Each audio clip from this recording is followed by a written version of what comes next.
এ বাংলারও নয়, বাঙালিরও নয়, এ ভারতেরও নয়, এ নিজের এবং তার পরিবারের। উনি পশ্চিমবাংলার সবচেয়ে বড় ডাকাত, উনি জানেন, এবং উনার পরিবারের অনেকেরই সম্পত্তি ইতিমধ্যে ইডি সেটাকে সিজ করেছে। 8,15,00,000 টাকার সম্পত্তি, অনেকের অ্যাকাউন্ট সিজ করেছেন। লিপস অ্যান্ড বাউন্সে উনার পরিবারের একাধিক মেম্বার, অমিত ব্যানার্জি, লতা ব্যানার্জি, রুচিরা ব্যানার্জি, অনেকেই লিপস অ্যান্ড বাউন্সের ডিরেক্টর, যে লিপস অ্যান্ড বাউন্সের মাধ্যমে কালীঘাটের কাকু থেকে শুরু করে কত টাকা সাইফন হয়েছে চার্জশিটে অনেকবার উল্লেখ হয়েছে।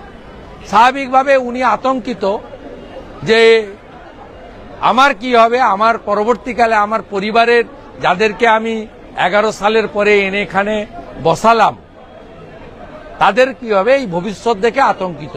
তাপসদা তার বক্তব্যের শেষে সুন্দর করেই বলেছেন, এ বাংলারও নয়, বাঙালিরও নয়, এ ভারতেরও নয়, এ নিজের এবং তার পরিবারের।